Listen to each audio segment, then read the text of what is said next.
live and then we'll it's live. All right. Hey guys, welcome back to the Athlete Stories podcast. Today's episode, we have a CrossFit legend, Scott Panchik. Scott, how are you today? I am good. How are you? I'm good, dude. How's the weather in Ohio right now?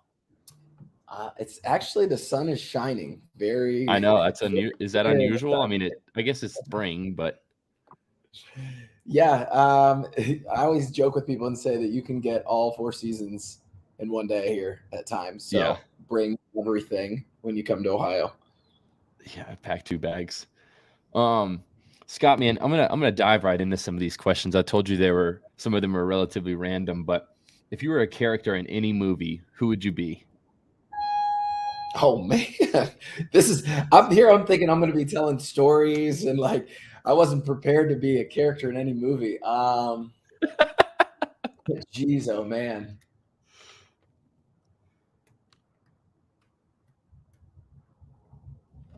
Can we come back to that one? We'll I come need a back. minute. We'll come back.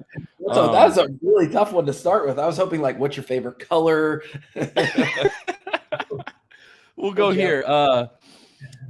We'll get warmed up with some really familiar stuff. Yeah, there we What'd go. you say? I said, warm me up. I need to get with some familiar territory before we jump into Let's get warmed up. Just describe yourself in 3 words. What would those 3 words be? Joyful, resilient, and loving. Love it. Healthy balance of resilience and loving is always a good recipe. For sure. What have you thought so far about open and quarterfinals in terms of the workouts and how everything is played out? Yeah, it's been an interesting year. Obviously, everyone was I think a little panicked when there was the changing of guards, but I think they've done a great job so far. I thought the tests were excellent. The Open, just being an affiliate owner and having members of all different backgrounds taking on those 3 events, I looked at them and it was classic CrossFit: push, pull, press, jump. I mean, things that everyday people need to be able to do to live a healthy life. So I thought the first stage, the Open, was great. Quarterfinals had some really interesting tests as well. It was cool seeing a shuttle run, even though I think a few people ran that the wrong way. But I thought it was a cool just opportunity for athletes to showcase some running in a stage that they normally can't. And then the new CrossFit Total was something that I was excited to see tested before I really was gone. I was officially gone. I was just cool to be able to take that on. And I had a lot of fun this year. We had a big group of individuals in our gym that took it on. My one brother, Spencer, came in, took on the workouts, my sister, my wife. So it was a exciting time of year for us. What'd you get for the CrossFit Total? I hit a 365 clean, 315 bench, and 365 overhead squat. Nice. I can't remember what it totaled up to, 1,045 pounds, maybe. 1,045. Yep. Okay. When was the last time you benched heavy like that? Oh man, I probably haven't touched that in a year and a half. All of those lifts I haven't touched in a while. I was just nice. They're still there. There's a lot of spec. I mean, 315 bench is probably in the upper echelon, I would imagine. I don't remember all the rankings, but back in my college days, that was an important staple to every week. Was Monday was bench, and I just remember going in on Mondays and benching in our rec center, and I had a goal. I was just I want to bench 315 for 5, and then I just want to do it as long as I can. And there's no way. At one point in my life, I was able to do it for 5, and not anymore. But I was happy to be able to at least get it up once. Yeah, I mean, 3 plates is kind of that's just you want to try and stay there if you get there, Right. Yeah. Those 3 cookies. It's a rite of passage. 225 for 10 and then 315 for 1 was an early rite of passage in the bodybuilding days. That, and you wanted to make sure that your chest wasn't any stronger than your legs. There was one time, I mean, not one time, there was a long period of time where my bench press was actually more than my deadlift. And, you know, coming How from did like, that make you feel? well, back then it didn't matter as much, like, you know, in the Globo gym or whatever, it wasn't really Yeah. that big of a You deal. don't see people doing deadlifts. Yeah, people weren't really asking what your deadlift was back then. People still And don't. You get in an elevator, someone's like, "You look like you work out. How much you bench?" yeah, like, what do you bench? I bet you curl whatever, and you're like, you know, now that Yeah. if you're in CrossFit, like I come from that world of like bodybuilding and stuff, and so like now I could care. I don't know last time I curled any heavy weight. Like curling is irrelevant. It's really curling is accessory work now. You know, like the old rock and curl. yeah, like in the squat rack. That's right. So you know, thank God I've evolved. I think we all have, But which is a good thing. Yeah. And I mean, like, for what it's worth, I had a relatively good bench press. So like the deadlift was just, it just wasn't there. What was your bench? Back in so 415 is my max on the bench press. Man, but that would be tough to back squat and deadlift back in the day. Yeah. So I don't know, like early on, you know, when you don't know a whole lot, you think like, oh, deadlift's bad for your back. Bench and squat like 3 times a week. It didn't really make any sense, you know. No.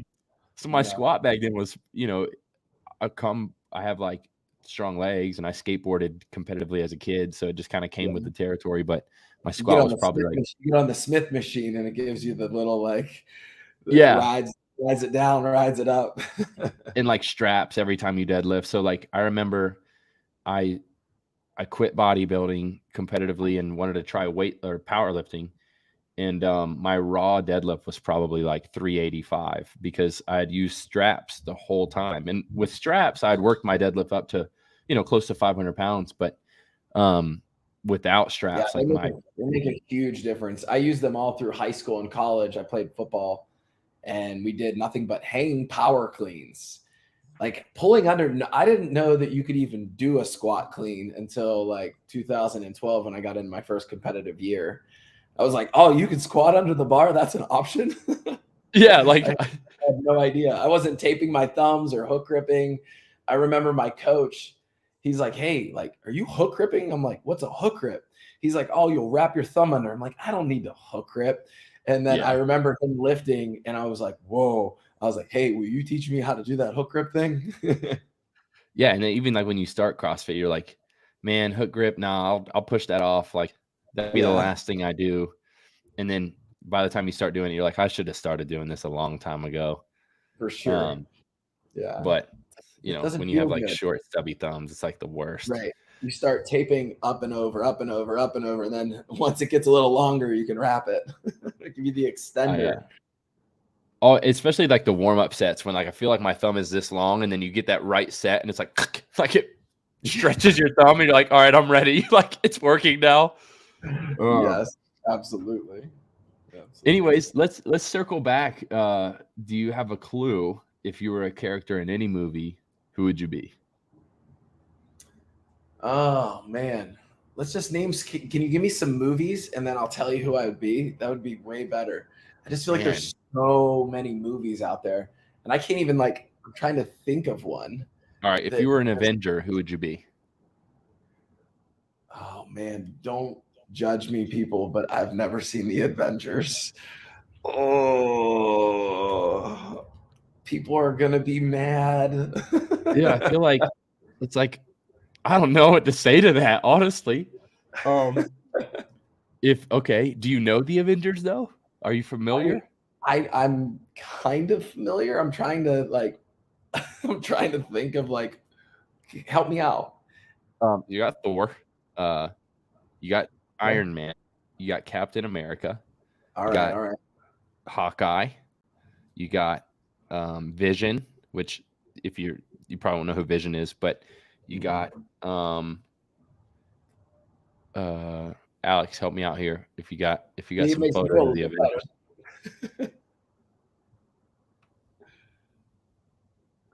What about the Hulk? The Hulk. You see me being the Hulk just because I can't. Early on, I struggled to control my feelings.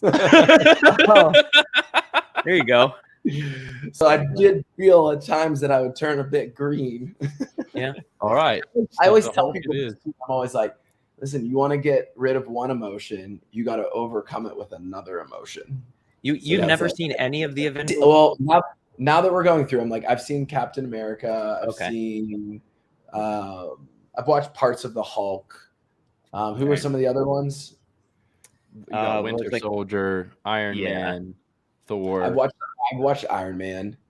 Okay. There's so many. That's why I was going to be surprised if you had never seen any, because it's almost like by accident you would have seen one. Yeah, like at some Right. point. So that's pretty funny. I guess I was trying to think. Isn't there one that has all of them? Isn't and it is the Avengers? Yeah, right? like Endgame. A couple like the Avengers movies basically have all of them, but then the early the early Marvel movies have like Iron Man, the Hulk. Okay. And they all kind of build up to the eventual Avengers movie. Spider-Man is also one. No, that's right.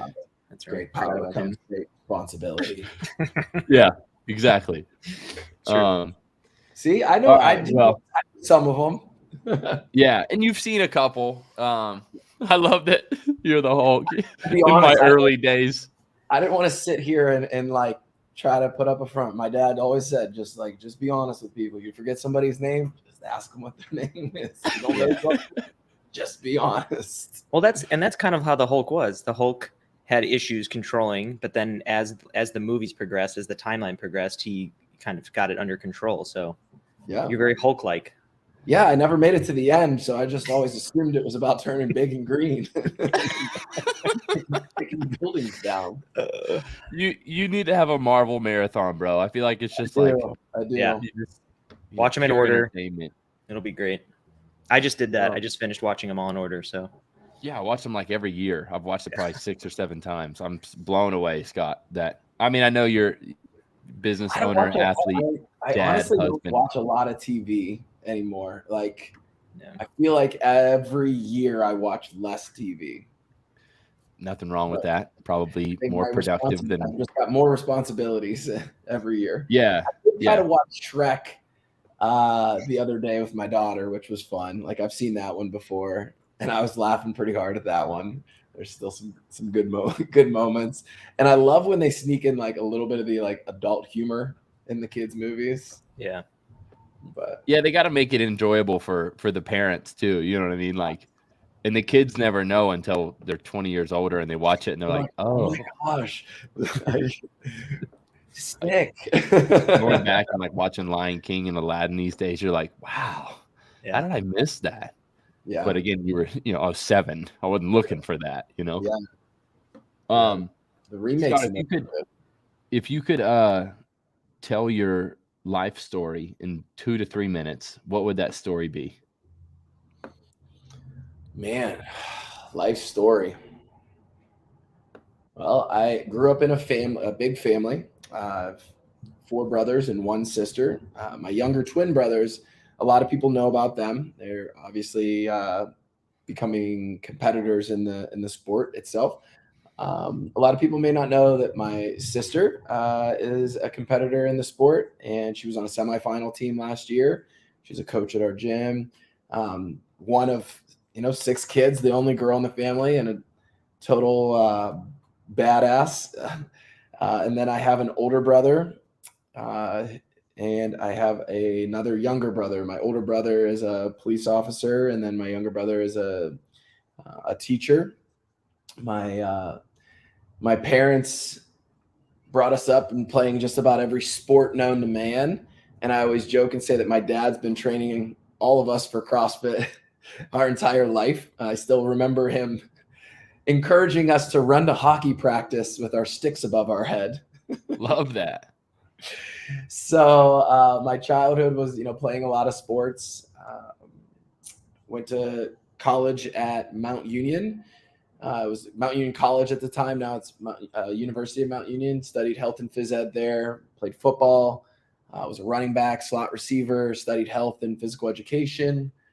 Taught for a few years at Menor High School. Was a football coach. Also a wrestling coach. That was one of the sports I played growing up. And from there, decided that I was going to put everything I had into opening a CrossFit gym. So stepped away from teaching after my first year qualifying for the CrossFit Games and decided to open a gym back in 2013 when CrossFit was still kind of on the rise here in the US. And it was a very, very scary time for me, but I told my parents that it's something I wanted to do, even if it meant that I had to move back in with them. Just take some chances as a young gunner.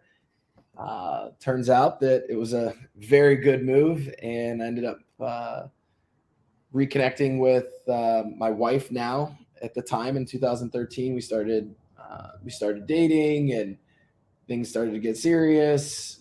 3 years later, we got married. We have a little girl named Kinsley. She's about a year and a half now. There was 10 years of CrossFit, a lot of ups and downs, a lot of growth, a lot of personal growth, some injuries, kind of figuring out the sport, and just a lot of memories with family and friends in those years at our gym and through competition, a lot of adversity, a lot of ups and downs there as well.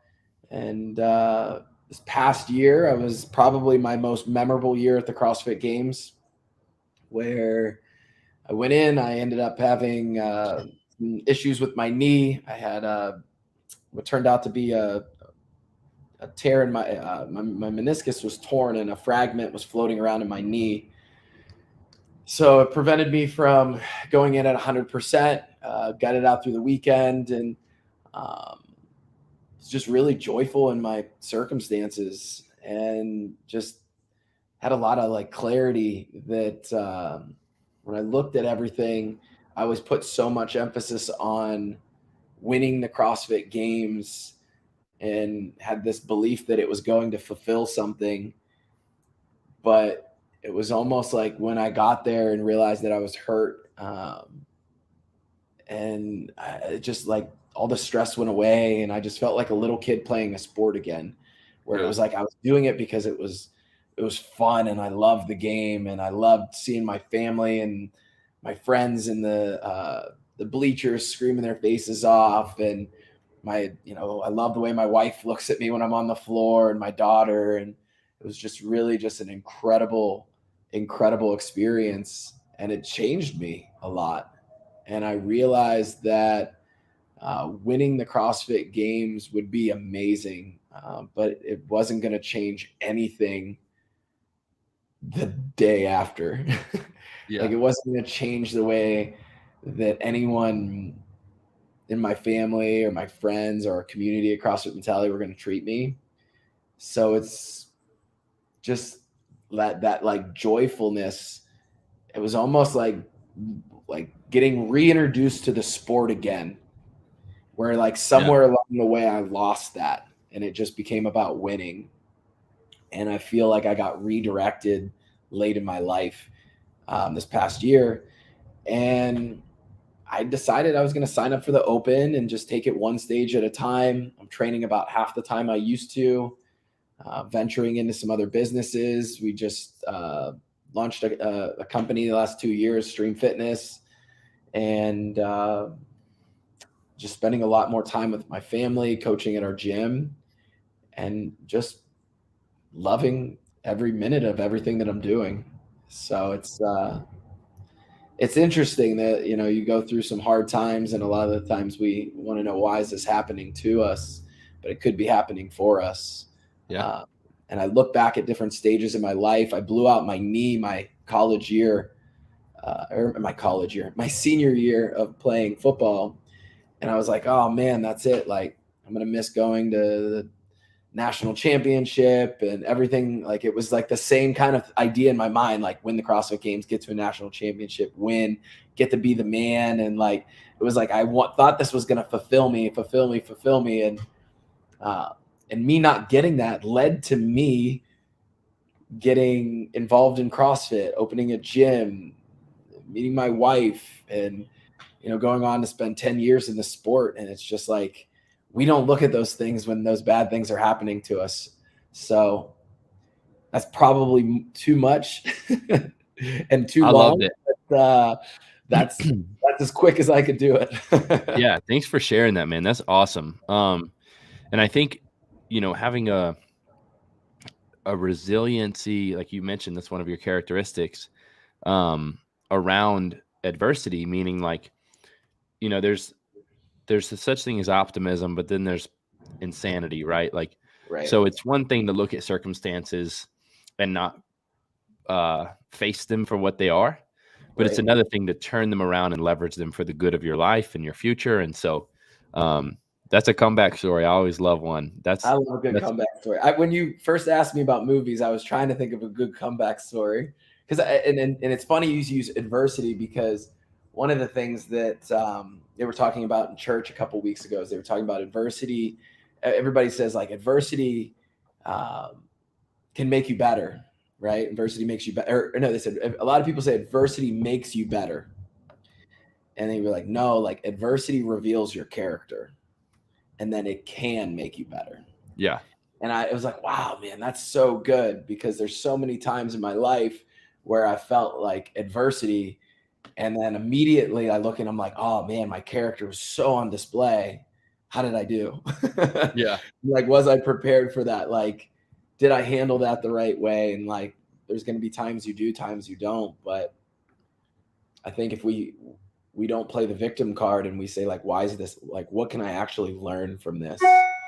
Yeah. Rather than it being, why is this happening to me? Oh no, poor me. I think there's a lot of potential in growth. Yeah. And I mean, I think adversity, you look at adversity as always a fork in the road, right? Like there's a right way and a wrong way. Yes. And anytime you were, like you mentioned, victim mentality, and like the fact of the matter in life is like some things do happen that are out of our control that certainly suck, to where we would certainly classify ourselves as a victim, rightfully so, but it doesn't change anything. It's like whether or not this is my fault is irrelevant. I still have to choose to not be a victim and to push forward, or let it affect me negatively. Yes, that's the big one. Let it affect me negatively. Like when I blew out my knee, I like went from being this like athlete focused on football and studies, and I was like, oh, like fine, I'm gonna go live the college life and experience the college life, and that was the wrong move. Like it was not, that was not fulfilling either when I look back. And it's just a lot of the times we think the one thing that we're supposed to do is going to fulfill us, and then when we don't get it, then we're like, oh, like I'm going to go do this other thing, it's going to fulfill us. But it's empty. And I think that your identity, when you look at who your identity is, that'll, what are you thinking about regularly during the day? What's the first thing you think about when you wake up? What's the last thing you think about before you go to bed? And I think there's a whole list of things there should be a whole list of things there. It shouldn't be just one thing, and for me, like my relationship with God really was complacent over those years. And I felt like the last 2 years where I'm finding all this joy is because I've strengthened that relationship with God. And then I'm also seeing everything else kind of fall into place. My relationships with my family, my friends, our community, and yes, CrossFit is in there. And that is a big part of like who I am and I will always be. And people are like, you're retired. I'm like, yeah, I know. But like, I still love working out, and I'm not going to just stop working out. I'm just not working as much as I was. And CrossFit was at the top of that priority list. And it's on the list. It's just not the list. And it used to be, which was unhealthy. Yeah, I think there's phases and stages to that. And it's good that you recognize like, okay, it's time to transition stages. But, and it's, as in the life of a believer, our goal is to always keep God at the forefront of everything. But inevitably, not his fault, but our fault, he falls usually second or third or fourth in priority, and we have to move him back. It's like, oh crap, CrossFit's first again. Let me put God first. Well, yeah, let me tell you a story. I mean, since this is stories, I'll tell you a little story. Let's do it. Before I went to the CrossFit Games, I met with a pastor. He was like one of my close friends. He's like, my pastor friend's in town. He's like, we want to get lunch. Like, he wants to meet you. So we went and sat and we talked and just like unpacked like everything in my life. And we got outside, and he was just like, one of the things he said, he's like, can I pray over you? Like, I'm gonna pray over your knee. And when he was praying over my knee, I was like, he like stopped, and he's like, how do you feel? And I was like, I feel the same. And he's like, do you believe this can that this can heal you? And I said, yes. But then in the same mindset, and I can't remember if I said it or not, but I was just like, but like, it seems silly. Like, there's so many other people and other things going on in the world that I know or should be way higher on that list than me needing this knee to be fixed so that I can go and do something that's going to glorify me. Yeah. It was like, in that moment, it was almost like this, like, I was like, man, that just, like, when I say that out loud, it sounds so selfish, and it sounds so just wrong. And I don't know if it was just like that moment where it was just like, man, like, this is the fun thing you get to do. Go do the best you can and have faith that things are going to work out. And I believe that, like, this year's games, like, I was meant to not be 100%, so that I could have my eyes open to what joy truly is. And I feel like I got more joy and more fulfillment out of this past year at the games than I would have had I won the games and not had that happen to me. I think I would have came back and been like, okay, but What's like, here next? I am, like, I'm supposed to be like retired, and I'm still doing it because I love it. And I found that joy again. Yeah, and I think there's a lot. I mean, that's a really great story. Thank you for sharing that, Scott. Yeah, absolutely. Physiologically, when you think about the chemicals that are released when you train full time, you can't just stop training. Like, that's like stopping to take, like, that's like being on antidepressants and just stop taking them. Like, it doesn't work that way. You have to segue. You know what I mean? So, like, there's no way you could just stop working out. Like, that would be catastrophic to your lifestyle. Yeah. You did what? Are you going to go to a semi? I signed up for the first one. Syndicate Games? Syndicate Games. Yep. So I'll be there. Go. Excited to just get on the floor again and see what I can do. And I like having something to check in for. Like, yeah, I mean, it's like, it's in your nature, right? Whether it's a CrossFit Games, or you just sign up for an Ironman, or you try a bodybuilding competition, like, it's in your competitive nature. It's how God's wired you. Yep. You look at Matt, right? Like, Matt fully retired, but now he's geared 100% towards HWPO and like podium, and like, he's just leveraging all that athletic or all that competitive nature in the business world. For sure. You just always got to find an outlet. I love that. Yeah. And I think in time I'll find other things. It's just like, right now, I still want to train.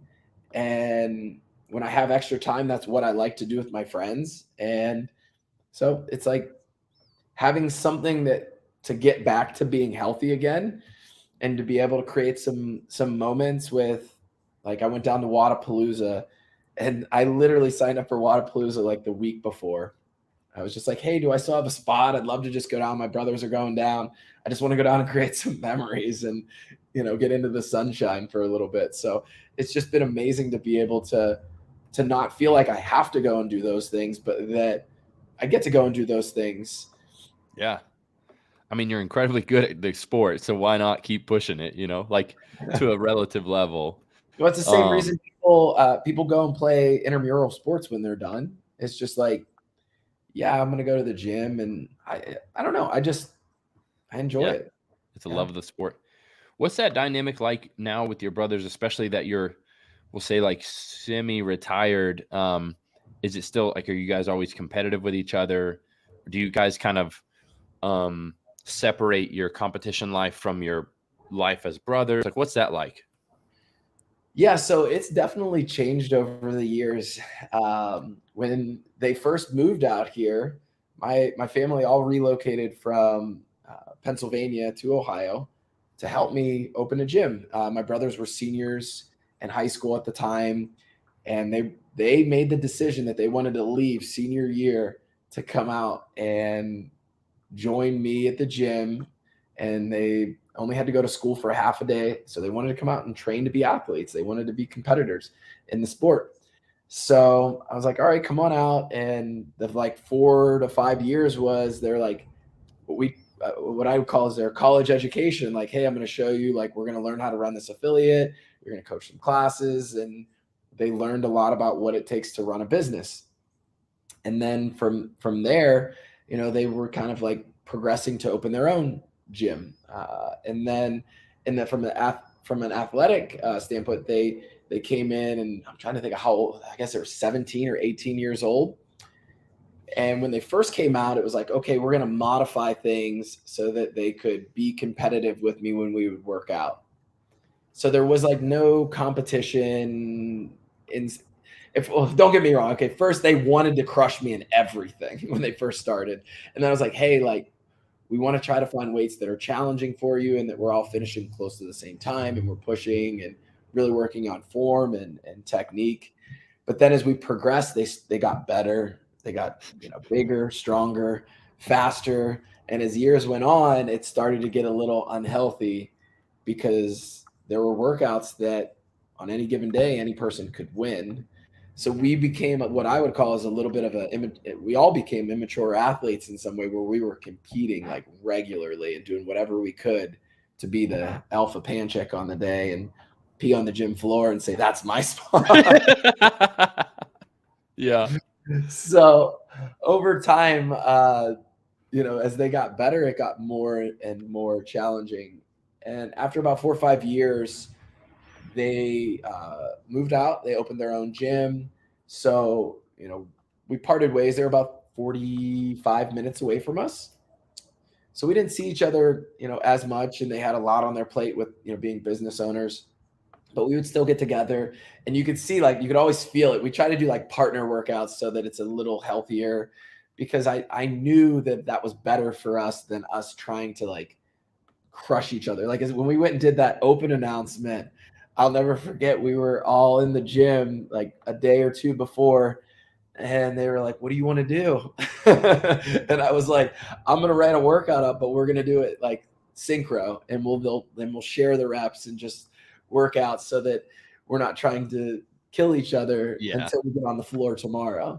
But when we're on the floor, it's not personal. It's just like, you want to win.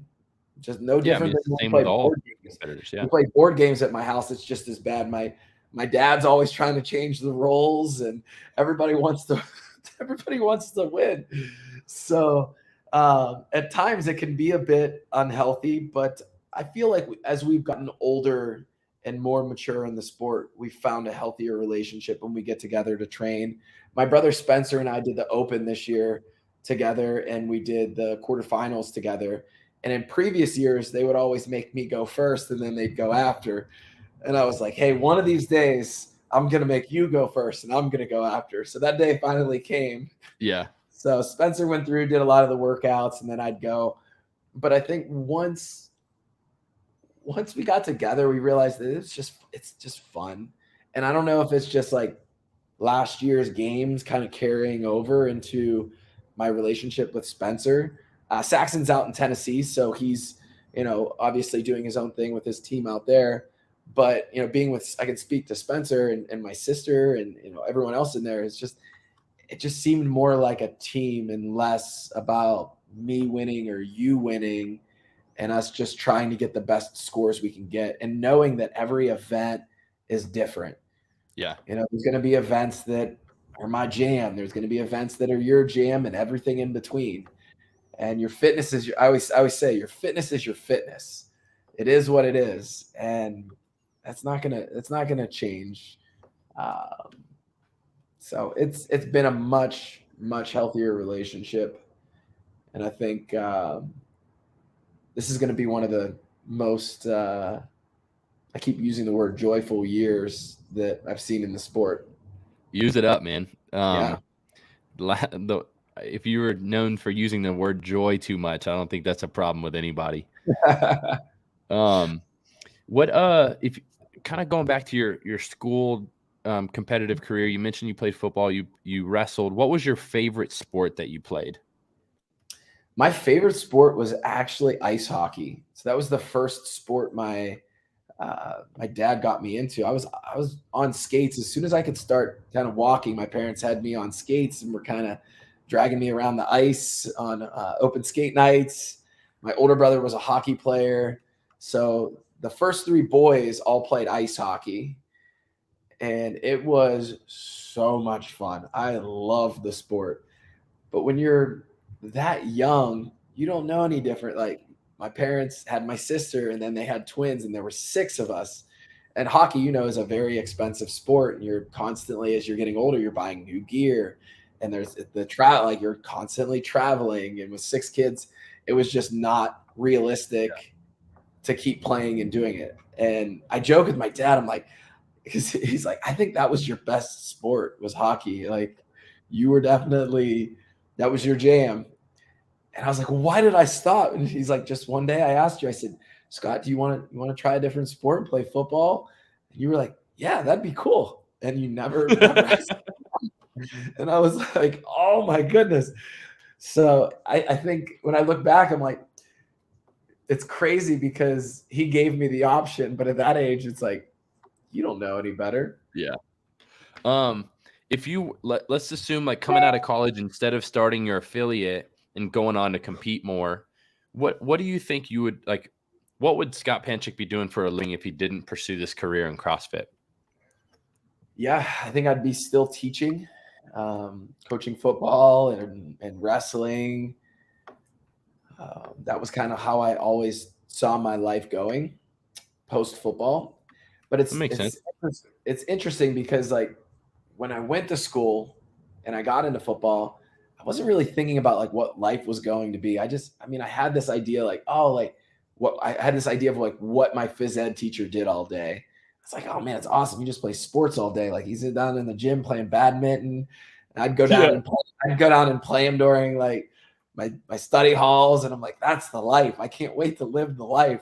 And then I got into the schools and I was like, wow, there's a lot of kids that really do not like exercising. I can't even get, some of these kids to dress for class or jog around the track one time. And I realized very quickly that I was spending so much time trying to motivate kids to do anything that it was really difficult to give, the few kids that wanted something like value in my class. And that was really what, a big part of what led me into opening a gym. And I joke with my wife because she was a health and phys ed teacher at the same school as me. And I was like, we use our degree every day, except we're not teaching students. I mean, we are teaching students. It's just not high school and middle school kids. It's grownups. And I just never thought that would be my platform. And I'm so really lucky cool, though. that it is. Do you what's the most trouble you've ever been in your life?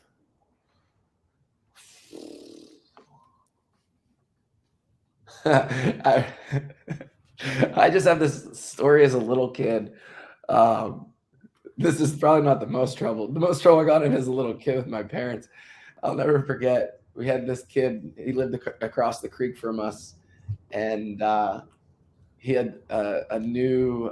It was not Superstation. What was the other one?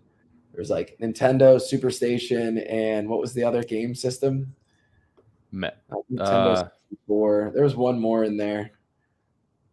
It's like gray, right? I can't remember it.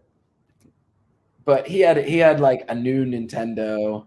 Maybe it was Nintendo 64, whatever it was. And we were out playing in the yard, and he like came and he like lived on the other side of the creek. He's like, hey, I got this new game system. He's like, you got to come play it. And my brother Steve and I were like, oh yeah. And we like jumped the creek and went up to his house. But we didn't tell like my mom where we were going. And she like looked out in the yard and she thought we were gone. And she like went nuts and like she called the police. She called the fire department. She called everyone. And you guys are just playing a video game across the street. His house playing video games right across the creek. And she thinks we got like kidnapped, abducted.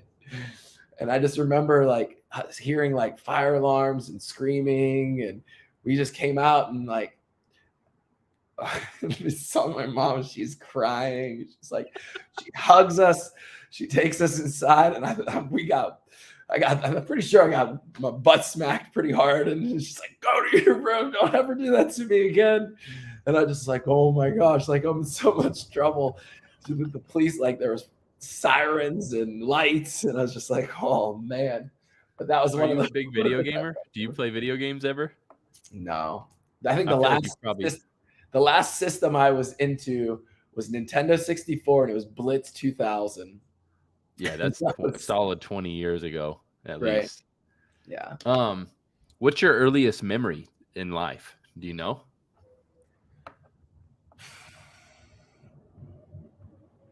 Man.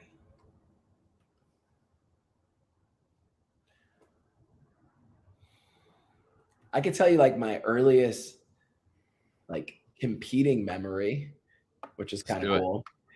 I remember doing this triathlon at our YMCA, and it was like, obviously it was like swim, bike, run, and I crushed the swim. I had this like backstroking like record in our pool, and I got to the bike, and I remember we practiced transitions in our driveway of like, we'd pretend swim up and down the driveway, come in, and then like rush to put on our like slip-on shoes and, you know, put your helmet on and get on your bike and go. And I remember training with my dad, running. We'd go out and run, and we'd run these like hills at a soccer fields. I was like, man, I'm so ready for this triathlon. I'm going to win. And my older brother won, my younger brother won, and I took second. Ooh. And I lost to this kid, and I like beat him in everything else, but he crushed me on the bike. And I had a Ninja Turtle bike, and he had a speed bike, like it had like 10 gears. And I remember just like pumping my legs as hard as I could, and my bike just wouldn't go any faster. And this kid was just like swoosh, swoosh, swoosh, and just How old were you? Blew by me. Oh man, I was young. My mom has a picture of it. I'll have to send. I mean, yeah, you're Ninja Turtle biking it, so it's got to be preteen. Yeah. I'll have to ask my mom how old I was, but I was pretty young. I did my first triathlon like 3 years ago. You're doing them before you hit puberty. That's awesome. Made for this sport. If you did teams, which, you know, maybe you'll think about in the future, who would be on your team?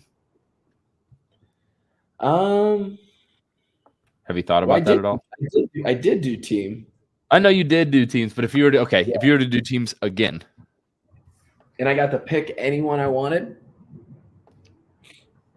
I would. Well, obviously you'd probably pick Rich and like. I would honestly, I would try to pick one of my brothers. Like obviously getting, you know, obviously they both want to compete individual, but I'd be lying if I didn't say like, hey, you guys want to try to go team? Yeah. You know, so for me, it's about creating memories. And yes, like I said, like winning, I want to win. Like if I'm signing up for something, I want to win. I want to do well. Like, don't get me wrong. But like, I want to create memories. I want to be around people that I enjoy being around. So there's like a few people in the sport. Like I love, like Ben Smith's got a big heart, great guy. I did the team series with him. Probably like 5 years ago now. It was like him, Stacy Tovar, and Emily Bridgers. We did really well in the team series, and I really enjoyed competing with him. But like him, my brothers, training with Rich is great because he's super fit. You know, he's taught me a lot. I like working with people that I can learn things from. And the women I would like to compete with, we got a girl at our gym. Her name's Fee Sagafi. She's a beast. And I know Fee. Opportunity to like work with her since she started her CrossFit journey and walked in as like this college girl who didn't play really any sport. She played a little volleyball, maybe intramural volleyball, but like came in and just seeing her grow and evolve in the sport was a lot of fun. So getting to compete with her would be fun. And then I need like some type of athlete that is like the opposite of her if I wanted to have a complete team. I always joke with them like, all right, go find someone that's really good at the things that you don't like to do, and we'll make a team. Fee's great though. Love Fee. And she's got a big heart, and just people that I can enjoy being around during the day, and want to see like succeed. Yeah. I asked my mom. I was 4 years old. Oh wow. Yeah. Dude. 4. That's crazy because I'm thinking about my daughter inside. She's a year and a half. I'm like, yes, I can sign her up for something. She can play hockey. She'll do a triathlon. Yes, I gotta start taking her to open skate. Perfect. Dude, that's crazy. 4-year-old triathlon. No wonder, man. I'll send you the picture. You'll get a kick out of it, of me on my Ninja Turtle bike. That'd be great. We'll share that on the Deadlifts Games Instagram. Yeah. Scott, if you could put anything on a big blank billboard over the busiest intersection that you know of, what would the billboard say? I think there's a song. It's like love God, love people. And I think we could use a little bit more of both of those things in the world today. For sure, especially with the current climate of things across the world. Love it. Love God, love people. I've got a shirt that says that. Our church put that on a shirt a while back. Well, my old church when I was in Florida. Oh, really? That's awesome. Just love God, love people. I almost put that on the goal board, like, but I had to figure out how to make it measurable. Yeah, and that's tough. That's when we start dipping our toes into religiosity. I tell everyone else that writes something like, it has to be measurable. How are you going to do that? Yeah, I know. Well, I'll pray for 30 minutes. I'll give 10. No. If you how much of the success in CrossFit for everyone, including yourself, do you think is like if you were to make a pie graph with a percentage for hard work and a percentage for genetics, what do you think the percentage for hard work and the percentage for genetics would be in the sport? That's a great question. That's a really good question. I definitely agree with you. There's like genetic potential. I think that I would like to think that I've gotten pretty close to my genetic potential. And I think everybody should always be pursuing that and more. Yeah. And I think there's always little areas that you can fine tune. Every year I come back from the games, I'm like, okay, I'm going to just change this one little thing. Or like, as I get older, I'm like, okay, I'm going to just try to tweak this one little thing and just always trying to just get just a little bit more out of that genetic potential. And I do believe, just based off of like my brothers, we do have some great genes, especially for CrossFit specifically. Maybe not basketball or some of the other sports out there. I would say it's probably 50-50. That's good. Everyone's got a different answer. I'm always just interested in what have other people told you in that? Well, you know, like some people have said 90% hard work, 10% genetics. Some people have said 70% genetics, 30% hard work, but it's normally the opposite. It's normally closer to like 80% hard work, 20% genetics, 90-10, 70-30. So, but I think you're in a unique situation because you are a clear example that genetics plays a large role. Like it's not by chance that you and 2 of your brothers are all CrossFit Games athletes. You know what I mean? But the other thing too is like they don't know anything but what I've taught them. Yeah. When they started, like, I mean, when we started together, their whole CrossFit journey was like us working together and figuring out the sport. Like that's what it was. Like I still remember the day when we came in and we were like, let's do something crazy today. let's do 2 workouts. Um, And so, yeah, I mean, there's definitely a genetic side. I will say the one thing that I believe separated me from a lot of people growing up is I was always the kid that, like, I was always the kid that got hurt. And I was also the kid that would work his tail off for every sport I was playing. I outworked I cannot think of a sport where I was in that sport and there was someone on my team that worked harder than I did. And if someone wanted to tell me that they did, I'd say, give me proof, show me. Because I believe in every sport I've played, I was working really, really hard to be the best I possibly could. And there were times, like, I remember being in 9th grade and I was I was always the fastest kid. Like, I was one of the fastest kids on the team. And I remember, like, 8th and 9th grade, all these kids were starting to like hit puberty and they were just getting big and fast. And I just remember feeling like I got left behind at that point. And I remember, like, I broke my collarbone and I lost my job as a running back, and I didn't get it back that year. And I just remember, like, I was like, I am not going to let that happen. And I knew I was heading into 10th grade where I was going to have to compete against 11th and 12th graders, and I didn't get to play that year either. And I just remember I was like, I got to keep working, Like, if I want a spot, like, I got to keep working. And I think that a lot of people